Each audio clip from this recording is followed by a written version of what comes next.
I'm 55, and I've long since gotten used to being alone. It's become my constant companion, like a second skin, one I don't even notice anymore but always feel. My routine is my stability, my anchor. The mornings begin with a cup of coffee at the kitchen table, looking out the window at the city as it slowly wakes up. I open the newspaper, not even bothering to choose what to read, because I know the news will be the same as always.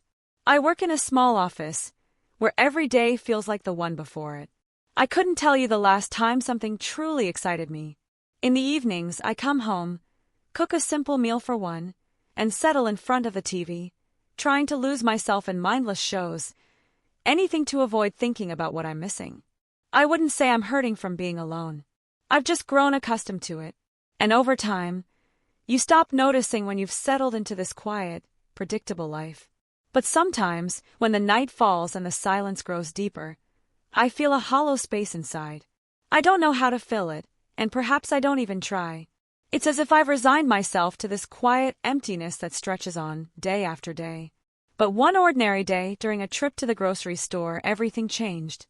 I was standing in front of the tomato aisle, picking through them, when I saw him. He was young, probably around 20, maybe a bit older. He was holding a tomato, carefully inspecting it, before glancing up and meeting my eyes. It was a fleeting moment, a glance that barely lasted a second, yet it struck me harder than I could have imagined. He smiled, genuine and unguarded. That smile, it wasn't just a greeting. It was like a flash of light, something warm and pure, as if he had just found something worth smiling about. I quickly turned away, trying not to draw attention to myself, but something inside me shifted. It was only a few seconds, but somehow, that brief moment felt like more than just a casual encounter. Something awakened in me, something I hadn't felt in a long time. That it was strange, how something so simple could linger in my mind for days. I didn't know his name, didn't know anything about him, but the memory of that smile stayed with me, like a flicker of light in the otherwise dim corners of my life. The next time I saw him was a few days later, again in the same store. I had no particular reason to be there, no shopping list to guide me, just the same routine that kept me moving forward. And there he was, standing by the bakery section, picking up a loaf of bread. Our eyes met again, but this time I didn't look away immediately. I smiled, just a small, uncertain smile, but it felt like a bridge, fragile yet real. "Hello," I said, my voice a little softer than usual. He smiled back, a little wider this time. "Hi. I didn't expect to see you again so soon." I come here often," I said, my words feeling clumsy, as though I was trying too hard to sound casual. "Me too," he said. There was a pause, and then he added, "I've seen you around a few times." "Always alone?" I nodded. "It's easier that way." He didn't seem to mind the answer. Instead, he looked thoughtful for a moment. "I like coming here after work. Gives me time to unwind, you know." There was something warm in the way he spoke, like he was offering me a glimpse into his world, even though we barely knew each other. We stood there for a few more moments, exchanging small talk, sharing little pieces of our lives without even realizing it. Every word, every glance felt more comfortable than the last. Over the next few weeks, we kept running into each other. The encounters became more frequent, and with each one, our conversations grew longer, more relaxed. He told me about his work, his favorite books, and the small adventures he had on weekends. I told him about my routines, my quiet evenings, and the way the world seemed to pass me by. The more we spoke, the more I realized how much his youthful energy brought a spark to my life, a warmth I hadn't known I'd been missing. He was like a breath of fresh air, and I, in turn, must have seemed to him like something steady, something familiar. The balance between us felt right, like two people orbiting around each other, gradually drawing closer. It wasn't just the conversations that changed my days. There were the little things, too. The way his smile lingered in my thoughts long after we parted. The way I began to look forward to our next chance meeting. He wasn't just brightening my afternoons. He was making me feel alive again. I never expected something so simple could begin to matter so much. That it was during one of our casual chats in the grocery store that I first realized something had shifted within me. We were standing by the freezer section, talking about our favorite foods, when I caught myself watching him in a way I never had before. His eyes were so alive, filled with an energy that seemed to radiate from him. His laugh was light, unguarded, and it made my heart ache in a way I couldn't explain. As he spoke, I found myself thinking about the way his lips moved, the warmth in his voice, and the way his presence seemed to fill the space around us. It wasn't just his youthful exuberance that drew me in, it was his kindness, his openness, his ability to make me feel seen, in a way that no one had for years. I had grown so used to the silence, the routine of my own life, that I had forgotten what it felt like to be truly engaged with someone. And that's when I realized it. My feelings for him had grown into something deeper than I could have anticipated.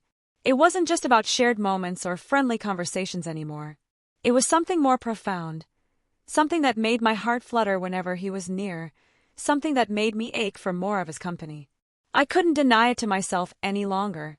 I was falling for him. And that realization filled me with a strange mix of surprise, confusion, and guilt. He was so much younger than me.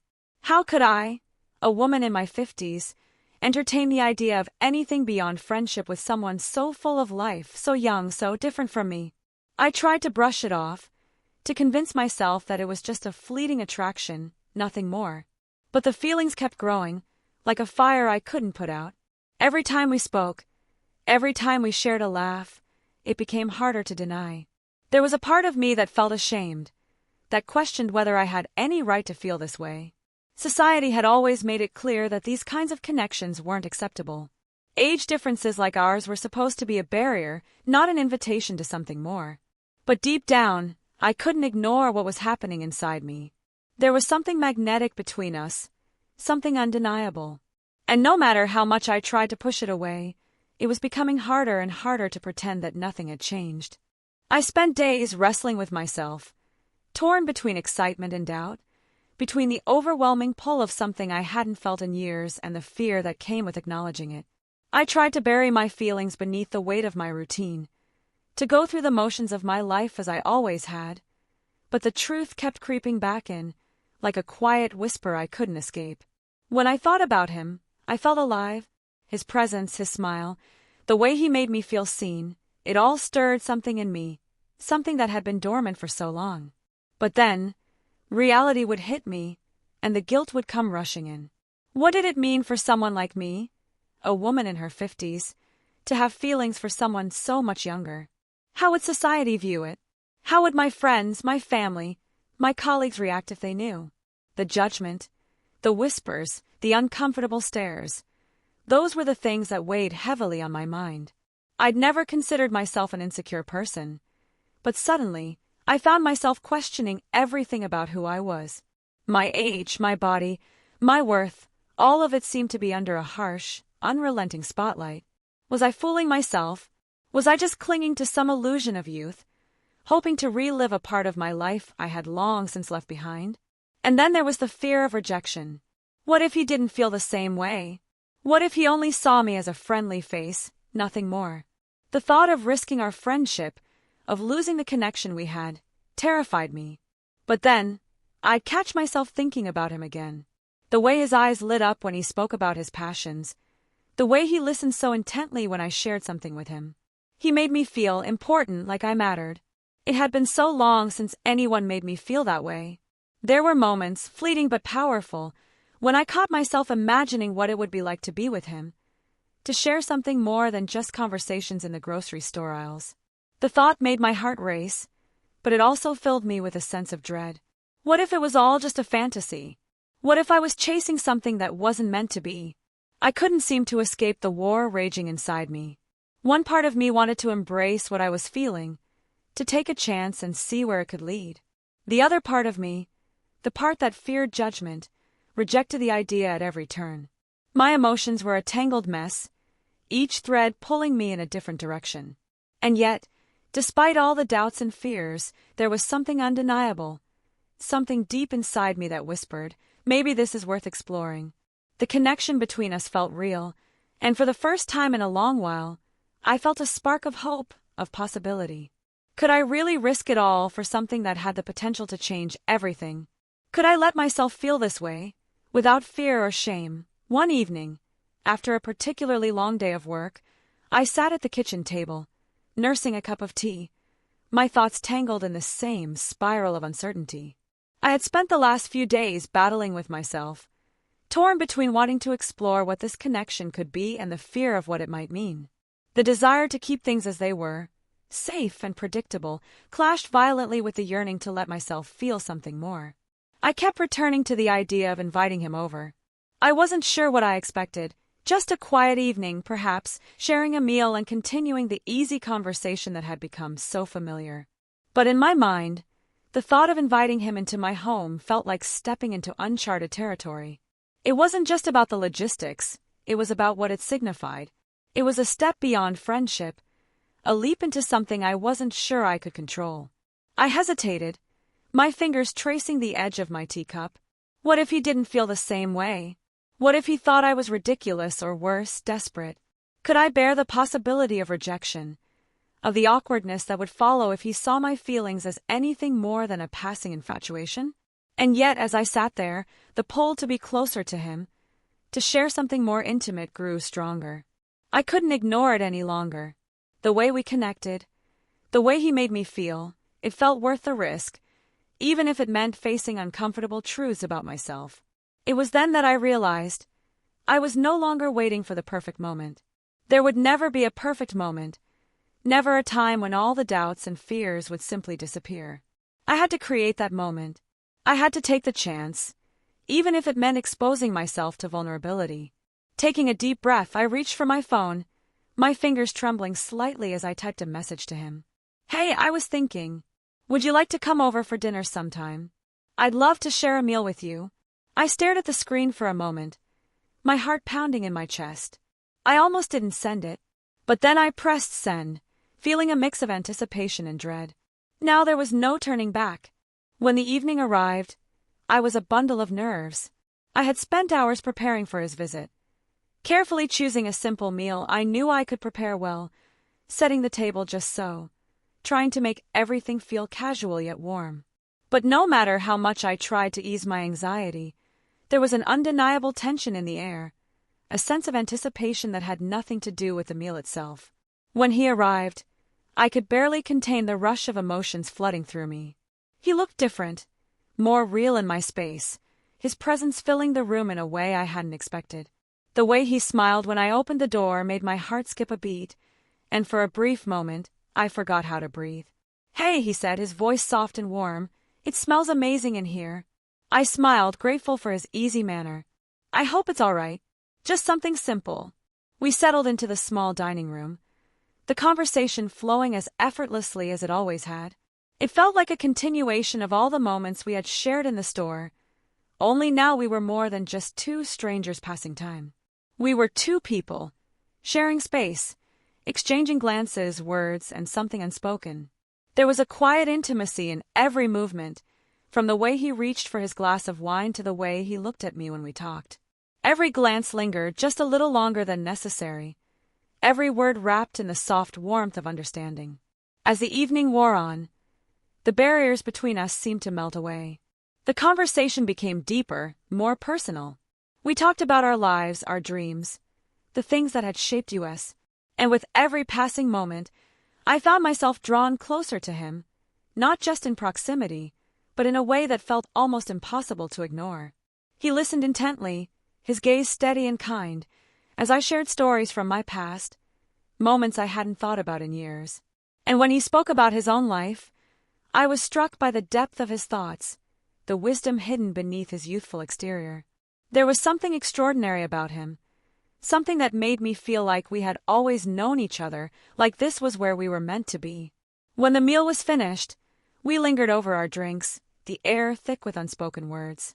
I felt it then, the shift between us, the undeniable pull that had been growing with every encounter. His gaze softened as he looked at me, and for a moment, there was only silence, comfortable, tender, heavy with meaning. "I'm glad you invited me," he said quietly, his voice barely above a whisper. "This has been nice. More than I expected." I couldn't help but smile, my heart fluttering in my chest. "I'm glad too," I replied, my voice thick with emotion. And then, without thinking, I reached out, my fingers brushing lightly against his hand. It was a simple gesture, one that could have been overlooked, But in that moment, it felt like the most natural thing in the world. He didn't pull away. Instead, he let his hand rest beside mine, the warmth of his skin grounding me in the moment. We didn't need to say anything more. The connection between us was clear, undeniable.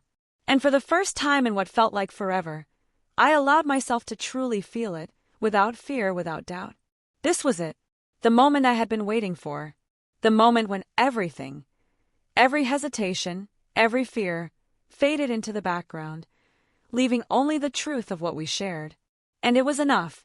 As the evening came to a close and I saw him out the door, I felt a deep sense of peace that I hadn't known in years. He hugged me gently, his arms around me warm, as though he wanted to reassure me without words. And as I stood there, watching him walk away, my heart was full, not with the weight of fear, but with a quiet, steady joy. I leaned against the doorframe, letting the silence of the night wash over me, and I reflected on everything that had led me here. The feelings I had tried to deny, the self-doubt, the shame, how small they all seemed in the light of what we had shared. What was I so afraid of? Why had I let age, time, and society's expectations define me for so long? The truth was, love had never been bound by age or by time. It wasn't a formula or a list of conditions that had to be met. It was a feeling, an undeniable connection that bloomed in unexpected places, in moments when we were most open to it. And somehow, in spite of my fears, I had allowed myself to experience it. I thought about the way he made me feel, seen, heard, valued, and how it had been so long since I had felt that. Not since my younger years, certainly not in my marriage, and certainly not in the years of solitude that followed. It was like rediscovering a part of myself I thought was lost, like a spark of light I had forgotten how to find. And I realized as I stood there in the quiet of my home that I wasn't just discovering him. I was discovering me again.